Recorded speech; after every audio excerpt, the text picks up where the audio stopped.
이 시간이 되었으므로 찬송가 한 장 고백하고 하나님께 수예배를 올려드리도록 하겠습니다. 찬송가 516장입니다. 찬송가 516장입니다.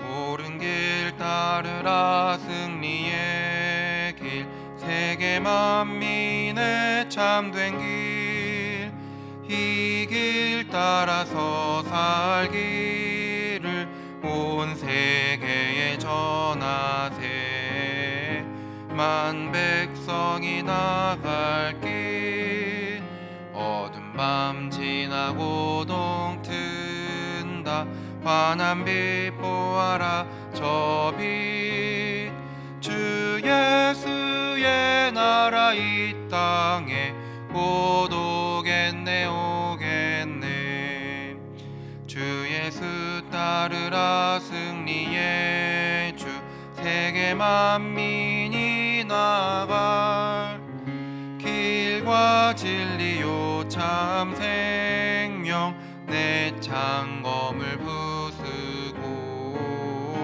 다 따르라 화평왕 어두운 밤 지나고 동튼다 환한 빛 보아라 저 빛 주 예수의 나라 이 땅에 곧 오겠네 오겠네 놀라운 이 소식 알리어라 세계 만민을 구하여 내 주 예수를 보내신 참 사랑의 하나님 만 백성이 따를 길 어두운 밤 지나고 동튼다 환한 빛 보아라 저 빛 주 예수의 나라 이 땅에 곧 오겠네 오겠네 고난길 헤치고 찾아온 길 많은 백성을 구한 길 모두 나와서 믿으면 온 세상이 마침내 이 진리에 살겠네 어두운 밤 지나고 동튼다 환한 빛 보아라 저 빛 주 예수의 나라 이 땅에 곧 4절 찬양합니다. 고난길 헤치고 찾아온 길 많은 백성을 구한 길 모두 나와서 믿으면 온 세상이 마침내 이 진리에 살겠네 어두운 밤 지나고 동튼다 환한 빛 보아라 저 빛 주 예수의 나라 이 땅에 곧 오겠네 오겠네 아멘. 사도신경 고백함으로 이 시간 수요예배를 하나님께 올려드리도록 하겠습니다. 전능하시사 천지를 만드신 하나님 아버지를 내가 믿사오며 그 외아들 우리 주 예수 그리스도를 믿사오니 이는 성령으로 잉태하사 동정녀 마리아에게 나시고 본디오 빌라도에게 고난을 받으사 십자가에 못 박혀 죽으시고 장사한 지 사흘 만에 죽은 자 가운데서 다시 살아나시며 하늘에 오르사 전능하신 하나님 우편에 앉아 계시다가 저리로서 산자와 죽은 자를 심판하러 오시리라. 성령을 믿사오며 거룩한 공회와 성도가 서로 교통하는 것과 죄를 사하여시는 것과 몸이 다시 사는 것과 영원히 사는 것을 믿사옵나이다. 아멘. 찬송가 199장입니다.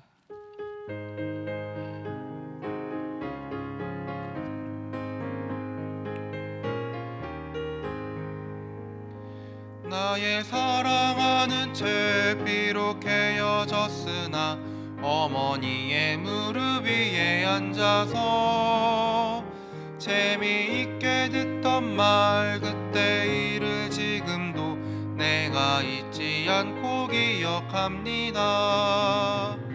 귀하고 귀하다 우리 어머니가 들려주시던 재미있게 듣던 말이 책 중에 있으니 이 성경 심히 사랑합니다. 옛날 용맹스럽던 다니엘의 경험과 유대 임금 다윗 왕의 역사와 선지 엘리야 바람 타고 하늘에 올라가던 일을 기억합니다. 귀하고 귀하다 우리 어머니가 들려주시던 재미있게 듣던 말이 책 중에 있으니 이 성경 심히 사랑합니다. 예수 세상 계실 때 많은 고난 당하고 십자가에 달려 죽임 당하니 어머니가 읽으며 눈물 많이 흘린 것 지금까지 내가 기억합니다. 귀하고 귀하다 우리 어머니가 들려주시던 재미있게 듣던 말이 책 중에 있으니 이 성경 심히 사랑합니다. 그때 일은 지나고 나의 눈에 와나오 어머니의 말씀 기억하면서 나도 시시때때로 성경 말씀 읽으며 주의 뜻을 따라 살려 합니다. 귀하고 귀하다 우리 어머니가 들려주시던 재미있게 듣던 말이 책 중에 있으니 이 성경 심히 사랑합니다. 우리를 대표해서 김내순 권사님께서 기도해 주시도록 하겠습니다.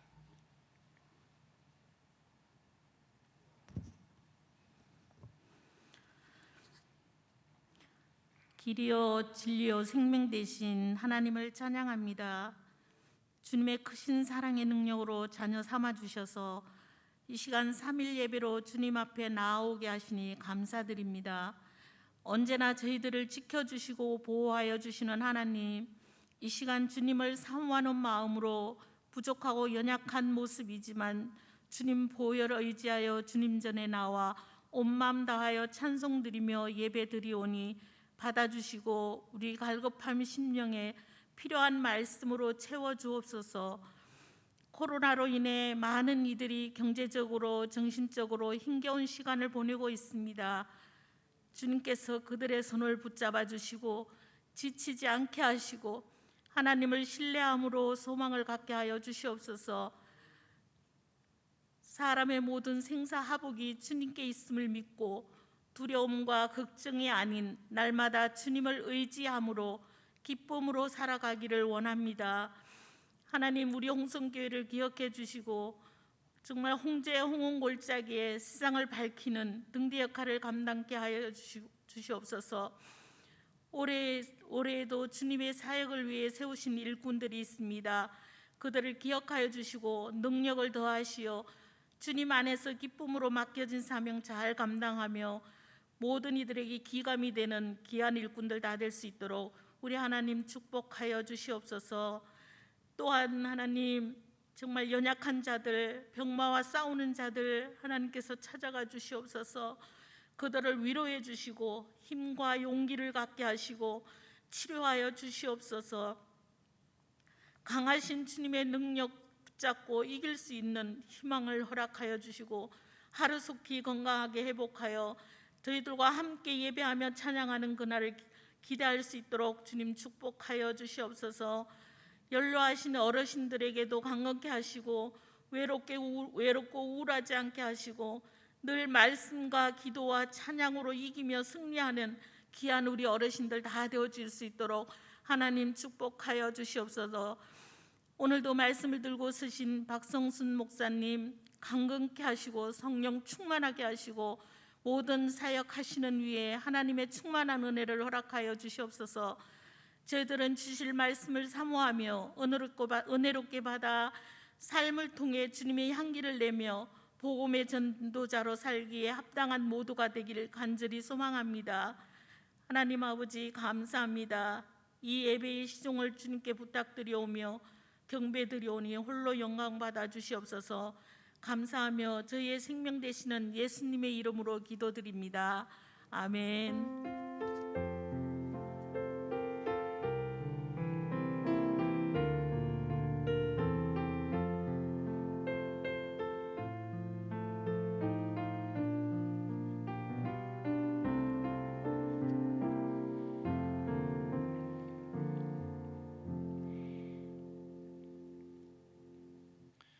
이 시간 우리가 함께 읽을 말씀은 에베소서 4장 11절부터 16절까지의 말씀입니다. 신약성경 313페이지에 있는 에베소서 4장 11절부터 16절까지의 말씀입니다. 제가 봉독하도록 하겠습니다. 그가 어떤 사람은 사도로, 어떤 사람은 선지자로, 어떤 사람은 복음 전하는 자로, 어떤 사람은 목사와 교사로 삼으셨으니 이는 성도를 온전하게 하여 봉사의 일을 하게 하며 그리스도의 몸을 세우려 하심이라.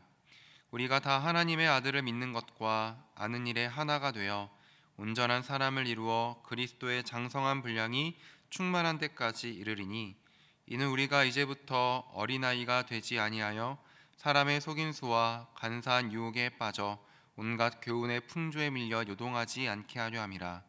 오직 사랑 안에서 참된 것을 하여 범사에 그에게까지 자랄지라. 그는 그리스도니 곧 그리스도라. 그에게서 온 몸이 각 마디를 통하여 도움을 받음으로 연결되고 결합되어 각 지체의 분량대로 역사하여 그 몸을 자라게 하며 사랑 안에서 스스로 세우느니라. 아멘. 이 시간 함께 교회 공동의 기도 제목으로 기도하도록 하겠습니다. 제가 기도 제목을 읽어드릴 때 아멘으로 화답해 주시면 감사하겠습니다. 모든 성도들이 말씀 묵상과 중보 기도로 풍성한 열매를 맺게 하소서. 사랑방 지체들이 목양의 종들을 섬기고 격려함으로 함께 기쁨을 누리게 하소서. 새 모든 직분자들이 복음의 능력과 사랑으로 하나님 나라를 섬기게 하소서. 한 마음으로 이 세 가지의 기도 제목 놓고 함께 기도하도록 하겠습니다. 하나님 아버지 은혜를 감사합니다. 하나님 아버지 오늘도 우리 소예배를 이렇게 모이게 하시고 한 마음과 한 뜻으로 함께 기도할 수 있도록 인도해 주신 줄 감사합니다. 하나님 아버지 2022년도도 이렇게 새해가 밝았습니다. 하나님 올 한 해 우리 모든 성도들 말씀 묵상을 더욱더 깊이 할 수 있도록 도와주시고 말씀을 묵상할수록 주님의 일하심을 더욱더 풍성하게 경험할 수 있도록 인도하여 주옵소서. 또한 중보기도로 나아갈 때 하나님 아버지 응답의 열매를 경험할 수 있도록 인도하여 주옵소서. 또한 사랑 백체들 목양의 종들을 섬기고 격려함으로 함께 기쁨을 누리기를 소망합니다.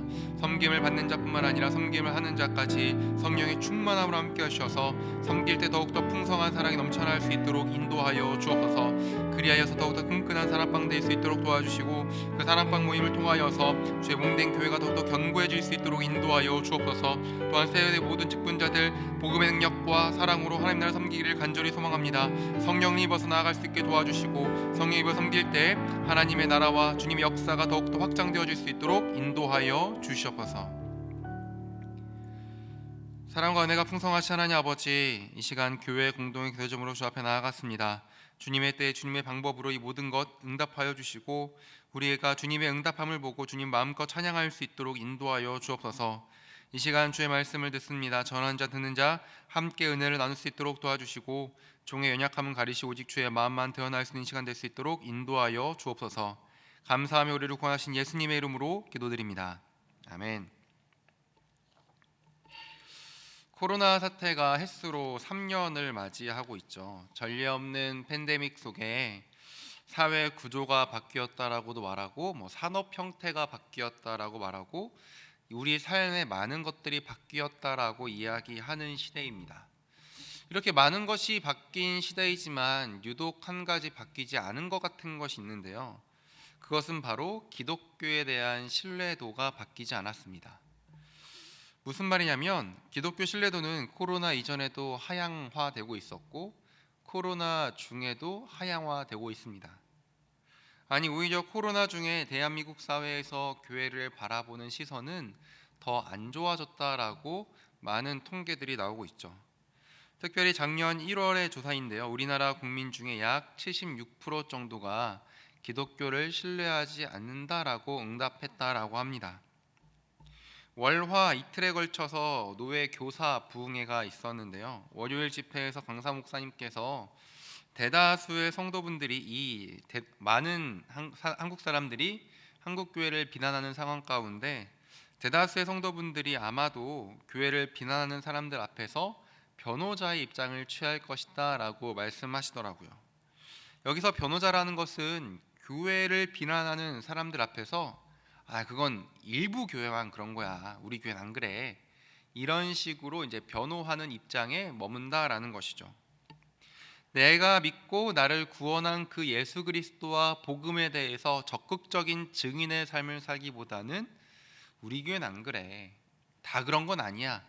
라고 이야기하는 대다수의 그리스도인이 있을 것이다 라고 그렇게 말씀하셨습니다. 이런 시대 속에서 어디 가서 나는 목사다, 난 장로다, 권사다, 집사다 라고 말하는 것이 상당히 어려운 시대가 되었습니다. 그것을 자신 있게 밝히는 것은 영광스럽고 감격스러운 것을 떠나서 이것을 말해도 될까를 한번 고민하고 말하는 그런 시대가 되었다라는 것이죠. 그러고 보면 제 어릴 적에는 이러한 모습 많이 없었던 것 같습니다. 제가 어릴 적에 주일학교를 다닐 때만 하더라도 목사님은 어디에 가서나 목사님이라고 떳떳하게 말할 수 있었고, 그 다음에 교회 직분자 내가 교회를 다닙니다라고 말하는 것을 택시를 타든 버스를 타든 어디를 가든 그렇게 드러내는 것이 마냥 부끄러운 일은 아니었습니다. 물론 그렇다고 해서 지금 이 시대에 우리가 교회를 다닌다, 그리스도인이다라고 말한 것이 한없이 부끄러운 일이라는 것은 아닙니다. 그러나 분명 20년 전 혹은 30년 전 그 시대보다는 지금 사회적 분위기가 많이 바뀌었다라는 것을 이야기하는 것이죠. 저 어릴 적 기억 속에 제가 다녔던 고향교회 목사님은 정말 납득은 안 되는 분이셨습니다. 그러나 함부로 다가갈 수 없는 영광스러운 직분을 감당하고 있다는 것을 누구나 다 알고 있는 그런 분이셨죠. 저는 대전 신탄진에서 태어났습니다. 제가 태어날 때는 신탄진의 어떠한 동네에 살았다고 하는데 제가 자란 대부분의 기억은 그 교회 집들이 모여 있고 그 위에 교회가 있는 그런 형태의 장소에서 제가 나고 자라고 이제 커갔습니다. 교회 크기는 굉장히 작았죠. 아마 이 강대상과 비슷하거나 아니면 조금 더 큰 정도의 교회 크기였습니다. 아마 성도는 어른아이 합쳐 많이 나올 때는 한 20명 정도밖에 안 되는 그런 미자립 교회였죠. 가난한 동네였다 보니까 삶의 형편이 어려운 분들이 굉장히 많았고 술을 친구 삼아서 그렇게 시간을 보내시는 분들도 굉장히 많았습니다. 한번 주일에는 술에 취해서 비틀거리면서 본당 예배당에 들어오는 그분을 사모님께서는 정성껏 안내하고 등을 두드리면서 함께 예배를 드리셨던 게 기억납니다. 술 취했으니까 그 정신이 온전했겠습니까? 중간에 소리도 지르기도 하고 일어나서 삿대질 하기도 했지만 목사님과 사모님은 이상할리만큼 그분을 아끼셨고 예배가 끝나면 언제나 귀한 식사 대접을 하곤 했죠. 뿐만 아닙니다. 돈을 빌려달라는 어떤 분에게 당연히 못 돌려받을 것을 뻔히 아심에도 불구하고 돈을 빌려주시고 또한 보증도 서주시고 그래서 공경에 처하기도 하시고 돈을 빌려주면은 금방 갚겠다, 신앙생활 열심히 하겠다라고 했지만 1, 2년 잠적한 뒤에 다시 나타나고 이러한 일들이 고향교회에서는 굉장히 많이 반복되었습니다. 어린 시절 저는 이렇게 사서 고생하는 목사님과 사모님이 도저히 이해가 되지 않았습니다. 제가 생각했을 때 두 분은 굳이 이렇게 안 사셔도 얼마든지 잘 살 수 있는 분이라고 저는 생각했습니다. 적어도 목회 안 하면 이것보단 훨씬 잘 살겠다. 야, 이렇게 손가락질 받고 멸시당하는 것보다는 훨씬 잘 사시겠다라는 것이 제가 어린 시절 목사님과 사모님을 바라봤던 눈빛이었죠. 그러고 저는 굳게 결심했습니다. 나는 죽어도 목사 안 한다. 어린 마음엔 이해 안 된다고 하고 나는 이거는 절대 못하겠다. 내가 차라리 다른 거 할지언정 내가 목사는 못하겠다라고 결심하게끔 만들었어도 어린 두 눈에 두 분의 모습은 정말로 존경스러웠습니다. 그 누가 뭐래도 그 직분을 영광스럽게 감당하고 있다는 것을 성도들도 알았고 어린 제가 봐도 알았습니다. 지금 돌이켜보면 그 두 분은 세상 영광은 아닐지라도 하늘 영광을 투영하는 직분자의 삶을 살지 않으셨나라는 것을 생각하게 되고, 그렇게 절대 안 한다라고 자부했던 제가 목회자가 된 요즘 그 두 분의 모습이 더욱더 생각나고, 나는 그의 발톱 때만큼이라도 흉내가 낼 수 있을까라는 생각이 드는 요즘입니다. 그리고 이런 사모님과 목사님의 모습이 세상에서 당당히 외칠 수 있는 영광스러운 직분자의 모습이 아닐까? 이제 그런 생각도 해보기도 하죠. 이런 것을 보면 목회자뿐만 아니라 하나님께서 직분을 주신 모든 사람들은 하늘 영광을 투영할 때 그 직분이 참된 가치를 비춰내는 것 같습니다. 그 직분은 높은 자리에 앉아서 많은 인사를 받는다고, 혹은 악수 청함을 받는다고, 누가 많이 인정해 준다고 해서 영광스럽게 되는 것이 아니라 하나님의 영광을 그 직분을 통해서 온전히 드러낼 때에 그 직분은 합당하게 되는 것이죠. 하나님께서 우리에게 허락하신 모든 직분은 바로 그리스도께서 섬기고 봉사할 때 그 영광스러움은 우리의 직분을 통해서 투영되는 것입니다. 다 같이 함께 11절과 12절의 말씀을 한번 읽어보도록 하겠습니다. 시작. 그가 어떤 사람은 사도로, 어떤 사람은 선지자로, 어떤 사람은 복음 전하는 자로, 어떤 사람은 목사와 교사로 삼으셨으니 이는 성도를 온전하게 하여 봉사의 일을 하게 하며 그리스도의 몸을 세우려 하심이라. 11절에 보니까 그가 사도, 선지자, 복음 전하는 자, 목사와 교사를 세웠다라고 말합니다. 그리고 역할들은 대부분 말씀의 봉사자의 역할을 그가 세웠다라는 것을 우리는 알 수가 있죠. 특히 목사와 교사는 말씀을 가르치는 것을 중점으로 하는 직분입니다. 11절에서 나오는 이 직분의 모든 수여자는 바로 그 8절에서 10절 사이에 나오는 땅에서 올라가셔서 하늘 위에 오르신 분 곧 예수 그리스도께서 이 직분들을 주셨다라는 것을 사도 바울은 언급합니다. 예수님께서 각각의 역할에 따라 다양한 직분으로 우리 사람들에게, 성도들에게 그것을 허락하셨다라는 것이죠. 여기서 이렇게 역할을 허락하신 이유는 두 가지가 나옵니다. 11절에 보니까 하나는 성도를 온전하게 해서 봉사의 일을 하는 것이다 라고 이야기하고, 다른 하나는 그리스도의 몸을 세우는 것, 이렇게 두 가지를 언급을 합니다. 그 직분의 영광스러움이 인사를 많이 받는다고 이루어지는 것도 아니라, 영향력이 세다고 해서 이 사람한테 적절한 직분이 주어지는 것이 아니라 봉사하고 그리스도의 몸을 세우기 위해서 주어진 직분이라고 지금 바울은 이야기하는 거죠. 자, 그런데 여기서 삼으셨다라는 말이 나옵니다. 이 삼으셨다라는 말은 7절과 8절에서 나왔던 주셨다라는 것과 동일한 단어인데요. 이 주셨다라는 말은 7절과 8절에서 그리스도의 선물의 분량대로 은혜를 주셨다라고 할 때 사용되기도 하고, 사람들에게 선물을 주셨다라고 할 때도 언급이 됩니다. 그러니까 주님께서 각 성도들을 여러 직분자들로 구분해서 세우신 것은 교회 연수가 차거나 혹은 인사를 받을 만하거나 혹은 오래 다녀서 많은 것을 알고 있거나 똑똑하거나 학위가 있거나 그래서 임명된 것이 아니라 선물같이 우리에게 주어진 것임을 지금 사도 바울은 전하고 있는 것입니다. 자, 우리는 이 선물들이 우리에게 주어진 그 이유를 조금은 더 자세하게 생각을 해봐야 합니다. 그래야 헛된 영광을 구하지 않고 하늘 영광을 투영하는 그의 합당한 삶을 살아갈 수가 있기 때문이죠. 앞서 그리스도께서 직분을 주신 이유가 성도들을 온전하게 하여 봉사의 일을 하게 하고 또한 그리스도의 몸을 세우기 위함이다라는 것을 살펴보았습니다.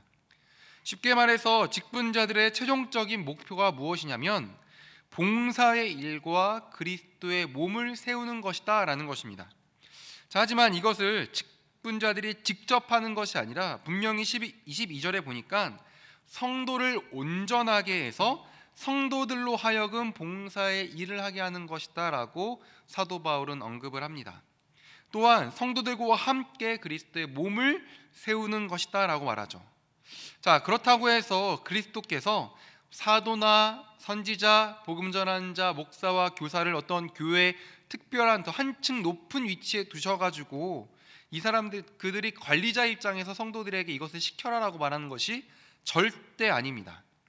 성도들을 온전하게 해서 봉사의 일을 감당하기 위해서는 그리스도에게 직분의 선물을 받은 자들이 그들을 더욱더 섬겨야지만 이게 가능한 것이죠.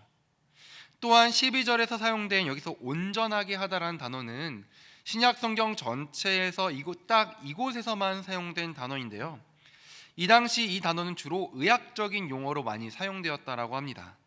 의사가 환자의 몸을 바로 세워서 몸이 정상적으로 자라고 회복하게 하는 것을 도울 때 온전하게 하다라는 단어를 사용했고, 뿐만 아니라 신체 각 부분이 정상적인 기능을 할 수 있도록 끊임없이 돌봐주는 것을 이야기할 때 이 온전하다라는 단어가 사용되었다라고 합니다. 의사가 만약에 제 온몸이 골절되어서 제가 의사를 찾아갔을 때 의사는 정확한 진단을 통해서 어디가 골절되는지, 또한 어떤 약이 필요한지, 어떠한 치료와 시술이 필요한지, 수술이 필요한지 이런 것들이 의사가 판단할 겁니다. 또한 옆에 있으면서 이 환자가 잘 회복하는지, 회복하는데 다른 질병도 나타나지 않는지를 잘 살피겠죠. 이렇게 의사가 환자 곁에서 치료를 하는 이유가 무엇입니까? 그 환자를 다시 회복시켜서 정상적인 생활을 하게 하고 건강하게 다시 회복시키기 위함에 있죠. 마찬가지로 그리스도께서 교회 안에서 어떤 사람들은 사도, 어떤 사람들은 선지자, 복음 전파자, 목사와 교사로 삼으신 이유는 의사가 환자를 살피듯 성도들을 세심하게 살피고 섬겨서 그들로 하여금 교회 안에서 서로 봉사의 일을 감당하게 하기 위함입니다. 또한 서로 봉사의 일을 함으로 그리스도의 몸을 더욱더 세워가는 것에 목적이 있는 것이죠. 말씀을 가르치는 것을 중점으로 하는 그룹이 성도를 온전하게 해서 봉사의 일을 하게 하는 것, 그리고 그리스도의 몸을 함께 세워가는 것, 이것이 얼마나 완벽한 시너지인지는 이미 사도행전에서 증명된 바가 있습니다.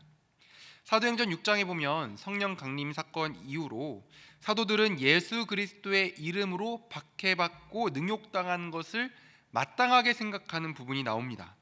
또한 복음 전파와 말씀을 가르치는 것에 전력 투구하는 사도들의 모습이 나오죠. 이로 인해서 수많은 사람들이 예루살렘 교회에 모여들게 됩니다.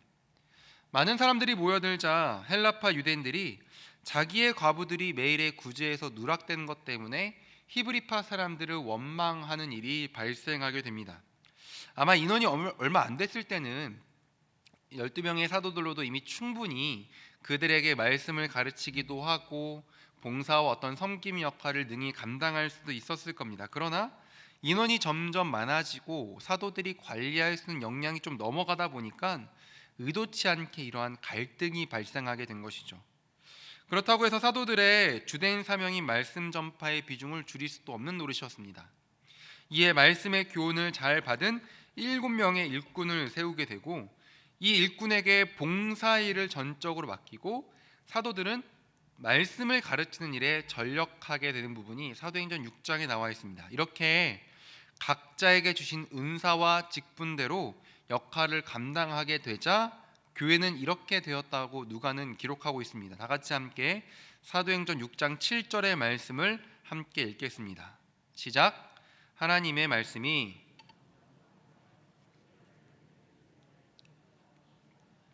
허다한 제사장의 무리도 이 도에 복종하니라. 아멘. 말씀이 왕성했다. 그리고 말씀해 보니까 교회 인원이 늘었다라고 하지 않고 제자의 수가 많아졌다라고 하죠. 심지어 유대교의 정점에 서 있었던 제사장의 무리들도 그리스도의 복음에 복종하는 역사가 일어나게 됩니다. 그리스도께서 말씀을 가르치는 목사와 교사로 우리를 부르셨다면 우리는 더욱더 성도를 섬겨야 하고, 또한 그렇게 세워진 성도들이 또한 서로를 섬길 때 유대교의 정점에 있어서 저 사람, 저 제사장들은 도무지 십자가의 도에 복종할 수 없을 거야, 불가능하다라고 생각했던 그 그룹조차 그리스도의 도에 복종하여 한 몸을 이루게 되었다라고 사도행전은 고백하고 있는 것이죠. 이것이 세상이 감당하지 못하는 그리스도인, 세상이 감당하지 못하는 교회의 모습이 아닐까요? 설교의 시작에도 말씀드렸지만 오늘날 한국교회를 신뢰하지 않는다라고 말하는 사람이 10명 중에 8명 가까이 되는 그러한 시대입니다. 개독교라 욕하고 교회 다니는 사람들을 비이성적인 집단으로 치부하는 시대입니다. 어떻게 보면 이들에게 복음을 전한다는 것은 2000년 전에 제사장에게 복음 전한 것보다 훨씬 더 어려운 일이라고 저는 생각합니다. 그러나 이곳에는 우리가 특히 말씀을 가르치고 전해야 될 책임 있는 목회자, 또한 장로님들, 권사님들, 집사님들, 또한 다음 세대 교사분들 모두가 하나님의 말씀을 제대로 살아내고 그 말씀을 제대로 가르칠 때 복음이 도무지 들어갈 것 같이 않아 보이는 저 사람들이 십자가의 도에 복종하게 된 역사가 일어날 것을 저는 믿습니다. 우리가 말씀이 가능하다, 말씀으로 이것들을 능히 할 수 있다, 말씀에는 제사장도 복종했듯이 말씀으로는 저 10명 중에 8명의 사람이 기독교를 부인하고 욕할지라도 말씀의 능력이면 저 사람들도 십자가의 도에 복종할 수 있다. 우리가 그 믿음 없이, 또한 그 능력 없이 우리가 어떻게 살아가겠습니까? 주어진 말씀의 능력을 신뢰하며 이것을 잘 전하기 위해 주야로 묵상하고, 또한 말씀을 먼저 우리가 삶 가운데 실천하고, 또한 우리가 그것을 전파하는 그 모습들을 통해 그리스도의 몸된 교회를 더욱더 세워나가고 복음을 전파하는 우리가 되길 소망합니다. 이어서 말씀을 보면 13절엔 이렇게 나와 있습니다. 13절 다 같이 함께 읽겠습니다. 시작. 우리가 다 하나님의 아들을 믿는 것과 아는 일에 하나가 되어 온전한 사람을 이루어 그리스도의 장성한 분량이 충만한 데까지 이르리니. 여기서 우리가 놓치지 않아야 할 것이 12절에서 하심이라라고 해서 끝났다고 해서 13절에서 새로운 문장이 시작하고 있다는 것은 아니라는 겁니다. 헬라 원문에 보면 11절부터 16절까지 그러니까 한 문장으로 구성되어 있거든요. 그러니까 우리가 필요상 끊어서 말씀을 좀 살펴보긴 하지만 13절은 앞의 문장과 하나의 문장을 지금 구성하고 있는 겁니다. 이것을 염두하고 한번 13절의 말씀을 읽어보겠습니다. 13절의 첫 단어는 뭐뭐까지 도달하다, 뭐뭐까지 이르다라는 단어로 되어 있습니다. 개역 개정으로는 13절 맨 끝부분에 언급되어 있죠. 12절에서 나온 성도를 온전하게 해서 그로 하여금 봉사의 일을 하게 하고, 또한 그리스도의 몸을 세우는 것이 궁극적인 목표입니다. 자, 그런데 여러분, 우리가 예를 들어서 마당이 딸리고 예쁜 화단이 있는 집을 하나 짓는다라고 한번 생각을 해봅시다. 아마 필요한 것이 여러 가지 있을 겁니다. 마당에 잔디도 심어야 되고, 화단 공사도 해야 되고, 건물도 지어야 되고, 내부 인테리어도 해야 됩니다. 그리고 우리는 집을 지었다라고 할 때 이 모든 것이 다 어우러졌을 때 우리가 예쁜 집을 지었다라고 이렇게 이야기합니다. 단순히 그냥 마당에 잔디만 심거나 혹은 그냥 건물만 지어놓고 내부 인테리어나 전기공사 아무것도 안 해놓고서는 우리가 집을 지었다라고 말하지 않지 않습니까? 마찬가지로 그리스도의 몸을 세운다라는 어떤 궁극적인 목적이 있으면 이것을 완성하기 위한 세부 목표들이 또 존재하는 것입니다. 이것을 사도 바울은 13절에서 세 가지의 목적으로 이야기하고 있는데요. 앞서 말씀드렸듯이 13절은 무엇까지 이르다, 무엇까지 도달하다라는 이야기로 시작한다고 말씀드렸습니다. 그리고 13절은 이것을 알려주는 세 가지의 내용이 있는데, 첫 번째는 하나님의 아들을 믿는 것과 아는 것이 하나됨에 이를 때까지, 이게 첫 번째 목표이고, 또한 두 번째 목표는 온전한 사람에 이를 때까지, 세 번째는 그리스도의 장성한 분량이 충만한 데까지, 이렇게 세 가지의 목적을 그리스도의 몸을 세운다는 궁극적인 목표를 위해서 사도 바울은 언급하고 있습니다. 자, 먼저 하나님의 아들을 믿는 것과 아는 것의 하나됨을 이루어야 그리스도의 몸을 세울 수 있는데요. 우리 삶에서도 많이 경험하고 또한 경험하듯이 믿는다고 아는 것도 아니고 안다고 해서 믿는 것이 아닙니다. 만일 믿게 되는 순간 그것에 대해 다 알게 된다면 이 세상에 싸우는 커플 한 커플도 없을 겁니다. 제가 결혼하기 전에 유부남 선배들로부터 어떤 말을 많이 들었냐면, 연애 때 알고 있던 여자친구의 모습은 세 발의 피다, 결혼하면은 또 다른 삶의 영역이 열린다 라는 거였습니다. 근데 제가 막상 그 사람을 사랑하고 또한 믿어가지고 결혼해 보니까 이전에 알고 있던 그 사람의 모습은 세 발의 피가 아니라 새 발톱의 때 일부분 안 됩니다. 만일 믿는 순간 모든 것을 다 알게 된다? 내가 믿고 그 사람을 사랑하는 순간 그 사람에 대해 다 알게 된다? 그러면 이혼하는 사람 아무도 없을 것이고 헤어지고 싸우는 커플 아무도 없을 겁니다.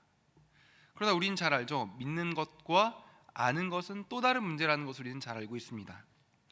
뿐만 아니라 반대로 안다고 해서 믿는 것이 아님을 우리는 잘 알고 있지 않습니까?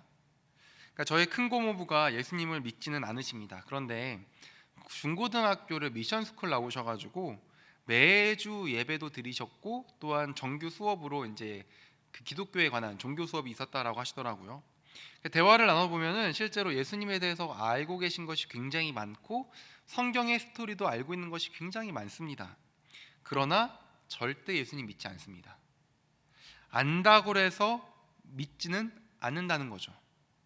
그러니 믿는 것과 아는 것이 서로 하나가 되어야 된다. 믿음을 위해 전력 투구하고 또한 믿는 것을 더욱더 확고히 하기 위해 알기 위해 전력 투구해야 한다는 것이 지금 사도 바울이 얼마나 적절한 말을 하고 있는지 우리는 모두 다 알고 있는 것이죠.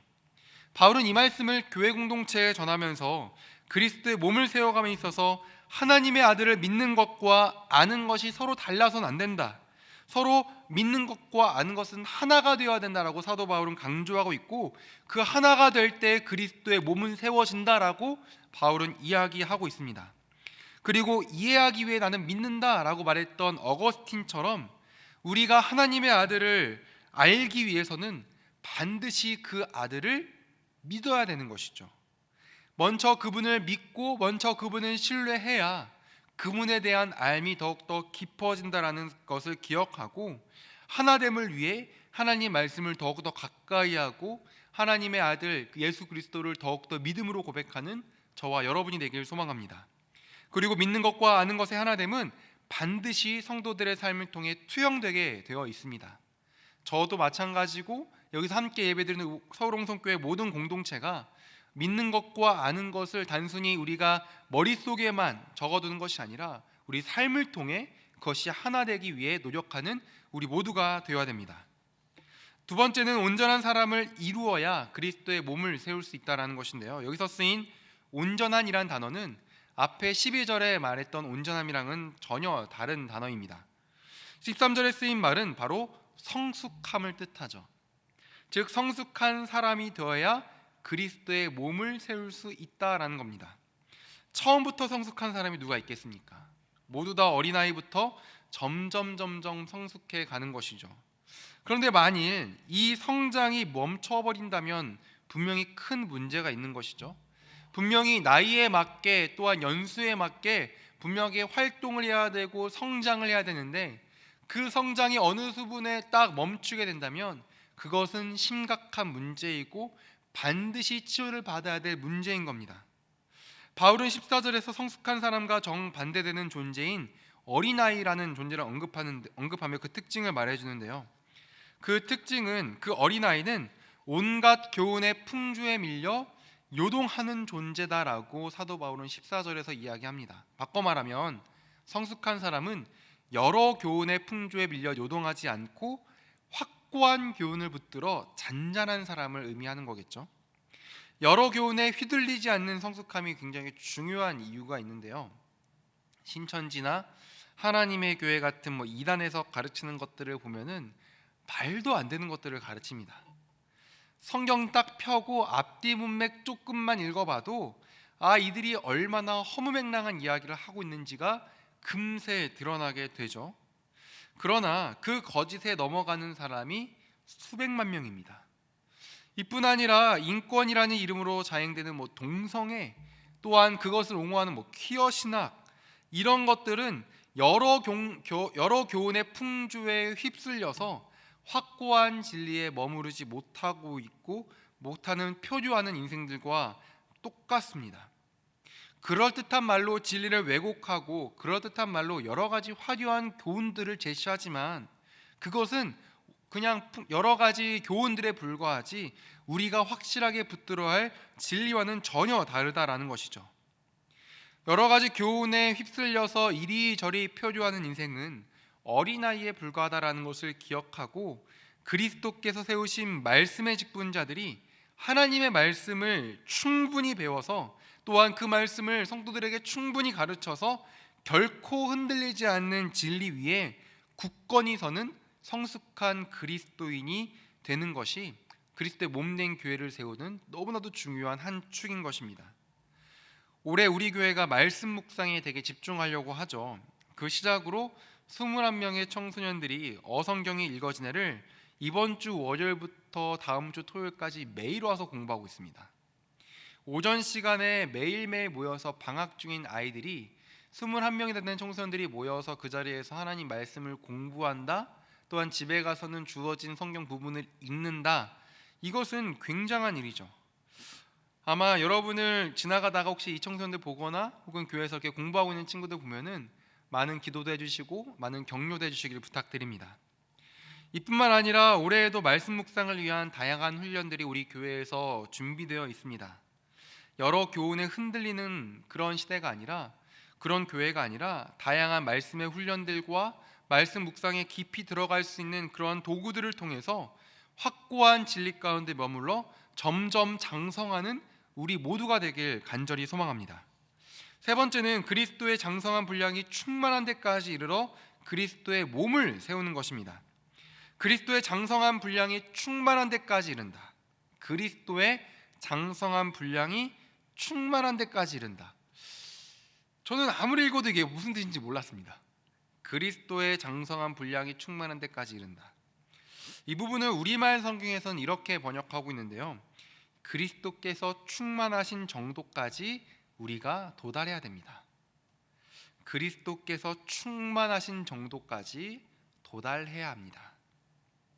즉 그리스도의 몸을 이루기 위해서는 이 공동체를 이루고 있는 우리 모두가 그리스도의 그 충만한 그 수준까지 우리가 다 같이 함께 도달해야 된다라는 것이죠. 이는 교회 공동체 구성원은 그것이 직분자이든 직분자의 어떤 말씀 전파를 통해서 세워진 봉사일로 세워진 성도들이든 누구와 상관없이 바로 영적인 성장을 꼭 해야 된다라는 것을 알려줍니다. 그리고 그 기준은 바로 그리스도의 충만함이라는 기준이죠. 영적인 성장을 위해서는 우리는 반드시 점점 더 자라가야 됩니다.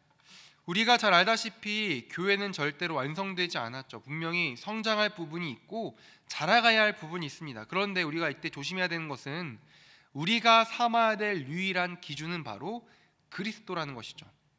그래서 사도 바울은 그리스도의 장성한 분량에 이르기까지 우리가 도착해야 된다, 그리스도의 그 수준까지 우리가 도달해야 된다라고 그리스도의 몸된 교회를 세우는 방법 중에 하나로 이야기하고 있는 겁니다. 어떤 목사님이 훌륭하더라, 그 목사님의 삶을 보고 간증을 들어보니까 야, 이분은 진짜 우리가 모범으로 삼고 따라갈 만하다. 야, 어떤 집사님이 보니까 야, 믿음이 정말 좋아서 이런 고난 이렇게 이겨냈대, 우리도 그 집사님 따라서 좀 이겨내자. 우리가 그분들의 간증을 듣고 그리스도의 충만함에 이르도록 우리 자신을 좀 동기부여할 수는 있지만 절대로 어떤 한 개인의 훌륭함이나 혹은 믿음의 모범이 우리가 따라가는 목표나 기준이 될 수는 없습니다. 우리의 유일한 롤모델이자 우리의 유일한 기준은 바로 예수 그리스도 한 분인 것이죠. 이 세상 그 어떤 것이 그분의 충만함과 비교될 수 있겠습니까? 아무리 훌륭한 성인이라고 할지라도 과연 그리스도의 충만함에 도달할 수 있겠습니까? 그렇기에 우리는 유일한 기준인 그리스도의 충만함이라는 목적을 두고 우리는 한 발자국 한 발자국 점점 나아가야 하는 것이죠. 우리 서울 홍성의 공동체 그리고 우리 각 개인 모두가 그리스도의 충만함을 끊임없이 나의 삶에 채우려고 하고 또한 그분을 기준 삼아 내가 살아갈 때 우리는 그리스도의 몸을 더욱더 세워갈 수가 있는 것입니다. 주 안에 하나 되는 성도 여러분, 2022년도가 벌써 12일이나 지났습니다. 송구영신 예배가 바로 어제였던 것 같거든요. 근데 벌써 어느덧 12일이 지났습니다. 이렇게 시간이 흘렀다라는 것은 단순히 하루 또 갔네, 한 달 또 갔네 이게 아니라 그리스도의 재림의 날에 우리가 점점 가까워지고 있다는 것이죠. 그리고 우리는 그리스도의 재림의 날까지 분명히 그리스도의 몸된 교회를 더욱더 견고히 세워야 되는 사명을 갖고 있습니다. 기독교가 많은 욕을 먹고 있는 이 시대, 10명 중에 8명이 기독교를 신뢰하지 않는다라고 대답하는 이 시대 속에서 우리가 그리스도의 재림에 가까운 삶을 하루하루 더 나아가면서 우리가 어떻게 이 그리스도의 몸된 교회를 더욱더 견고히 세울지 우리는 스스로 질문하고 말씀 가운데 답을 찾아가야 된다라고 생각합니다.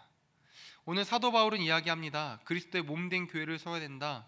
이를 위해서 예수님께서 우리에게 누군가는 사도로, 누군가는 선지자로, 누군가는 복음 전파자로, 누군가는 목사와 교사로 세웠다라고 이야기합니다. 그리고 그들을 통하여 말씀을 가르치게 하고 또한 성도들로 하여금 봉사 일을 하게 해서 모두가 함께 그리스도의 몸된 교회를 세워가야 된다라고 이야기합니다. 그리고 하나님의 아들을 믿는 것과 아는 일에 하나가 되어야 그리스도의 몸을 세울 수 있다. 또한 오직 그리스도만을 나의 기준 삼아 그분의 충만함으로 우리가 닮아가고 그분의 충만함을 우리 삶 가운데 채워야 그리스도의 몸된 교회를 세울 수가 있다.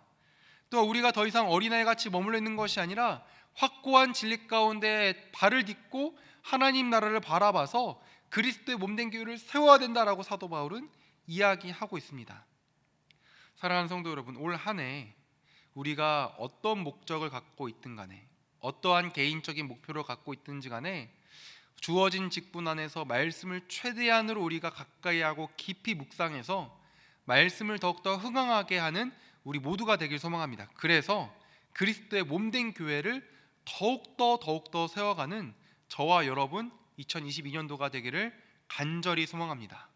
그러기 위해서는 개인 묵상도 하셔야 되고 맥주인 성경 읽으셔야 되고 읽는 것을 떠나서 그 말씀에 담긴 뜻이 무엇인지 숙고하고 또 묵상하는, 마치 소가 여물을 씹고 삼켰다가 다시 꺼내서 되새김질하고 다시 넣고 또한 되새김질을 반복하는 것처럼 말씀을 끊임없이 묵상하고 되새김질해서 말씀의 능력이 우리 그리스도의 몸된 홍성교회를 세우게 하는 올 한 해가 되길 간절히 축복합니다.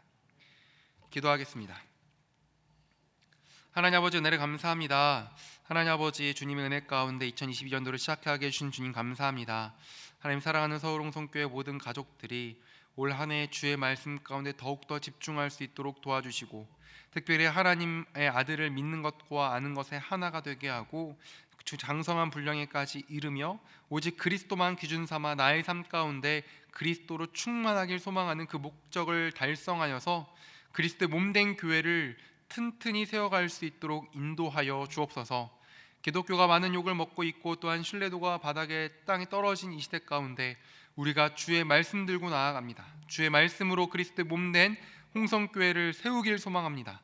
그리하여서 정말 주의 말씀이 흥황하여 더욱더 견고히 세워져 가는 세상의 참된 빛과 소금의 역할을 감당할 수 있는 서울홍성교회가 될 수 있도록 주여 인도하여 주옵소서. 감사하며 우리를 권하신 예수님의 이름으로 기도드립니다. 아멘.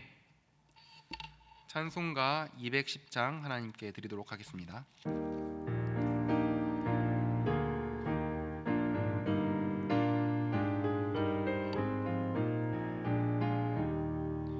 시온 성과 같은 교회, 그의 영광 한없다. 허락하신 말씀대로 주가 친히 세웠다. 반석 위에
하리라.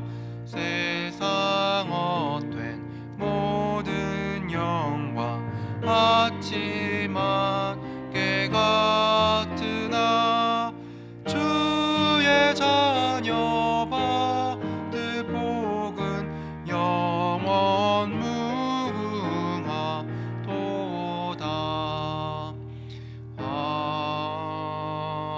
아멘. 이 시간 함께 다 같이 기도할 때 올 한 해 주의 말씀을 더욱더 깊이 사모하길 소망을 가지고 함께 기도합시다. 기도하실 때 하나님, 올 한 해 하나님의 아들을 믿는 것과 아는 것에 하나가 되게 하시고, 또한 주님의 성숙한 이름에 이르기까지 내가 더욱더 자라나게 하시고, 또한 그리스도만을 기준 삼아 나아가되, 또한 우리 삶 가운데 오직 예수 그리스도만 기준 삼고 충만하게 달라고, 이 모든 것 가운데 주의 말씀을 붙들고 이 모든 것을 붙들고 향해 나아갈 수 있게 달라고, 주의 말씀이 올 한 해 나의 삶을 더욱더 풍족하게 채워게 달라고 이렇게 간절한 마음으로 함께 기도하도록 하겠습니다. 하나님 아버지, 은혜를 감사합니다. 이 시간 우리가 함께 기도합니다. 하나님, 2022년으로 우리에게 허락하신 주님, 우리가 주의 말씀으로 주의 몸된 교회를 더욱더 세워가길 소망합니다. 하나님의 아들을 아는 것과 또한 믿는 것 하나가 되길 소망합니다. 그린 하나님의 아들을 믿기 위해, 또한 알기 위해서 더욱더 전심전력할 수 있도록 도와주시고, 올 한 해 더욱더 주님을 마음껏 경험하고 주의 말씀을 통하여서 주님을 더욱더 깊이 묵상할 수 있는 그런 하나가 될 수 있도록 인도하여 주옵소서. 또한 어린아이같이 여러 풍조에 밀려 요동하는 것이 아니라 확고한 진리 가운데 우리가 서서 정말 요동하지 않는 성숙한 그리스도인 되길 간절히 소망합니다. 우리 교회, 우리 성도 모두들 함께 진리의 말씀 가운데 굳건히 서서 주님 성숙한 그리스도인 될 수 있도록 주여 인도하여 주옵소서. 또 하나님 아버지, 우리의 유일한 기준 오직 예수 그리스도 한 분입니다. 아무리 좋은 사람이라도 우리의 기준 삼지 말고 오직 예수 그리스도만 나의 기준 삼아 그분으로만 나의 삶을 채울 수 있도록 도와주시고, 그분으로만 나의 삶을 충만하게 할 수 있도록 붙들게 도와주시고, 오직 그분만 나의 삶 가운데 투영할 수 있도록 인도하여 주옵소서. 그리하여서 그리스도의 몸된 교회, 그리스도의 몸된 이 서울홍성교회를 더욱더 든든히 세워가고 우리 삶 가운데 더욱더 말씀이 흥황할 수 있도록 주여 인도하여 주옵소서. 말씀의 능력을 믿습니다. 말씀의 능력이 아니면 우리가 도대체 무엇을 붙들고 나아가겠습니까? 주님, 우리가 말씀 붙들고 나아가오니 말씀의 능력을 신뢰하오니 그 말씀의 능력이 우리 교회 가운데 넘쳐날 수 있게 도와주시고, 우리 성도들 각기의 삶 가운데 더욱더 풍성하게 부어질 수 있도록 아버지여 인도하여 주시옵소서. 사랑과 은혜가 풍성하신 하나님 아버지, 은혜를 감사합니다. 2022년도 벌써 12일이나 흘렀습니다. 하나님 아버지, 이렇게 빠른 시간 주님의 재림에 가까워져가는 우리 하루를 살아갈 때 우리 더욱더 말씀에 집중할 수 있도록 도와주시고, 말씀을 깊게 묵상할 수 있게 도와주시고, 더욱더 하나님의 아들을 믿는 것과 아는 것에 하나가 되게 해서 전심전력할 수 있는 우리가 될 수 있도록 인도하여 주옵소서. 그리하여서 어린아이에 머무는 신앙이 아니라 더욱더 그리스도의 장성한 분량까지 도달할 수 있도록 도와주시고, 우리 교회 가운데 말씀이 흥하여져서 그리스도의 몸된 서울홍성교회가 더욱더 견고히 세워져 갈 수 있도록 주여 인도하여 주옵소서. 말씀의 능력을 믿습니다. 모두가 기독교를 욕하는 그 시대가 찾아올지라도 우리는 말씀의 능력을 믿습니다. 그 말씀의 능력은 모든 것을 뒤집을 수 있어오니 우리가 그 말씀의 능력 붙들고 평생토록 주님과 동행할 수 있는 우리 모두가 될 수 있도록 주여 인도하여 주옵소서. 이제는 우리를 죽기까지 사랑하신 예수 그리스도의 은혜와 이 땅 가운데 독생자를 보내신 하나님의 크신 사랑하심과 영원토록 우리와 함께 하시는 성령님의 동행하심이 말씀의 능력 믿고 말씀의 능력으로 그리스도의 몸된 교회를 세워가길 주의 모든 소망하는 주의 모든 직분자들, 모든 성도들 머리 위에 지금부터 영원토록 함께 있을지어다. 아멘.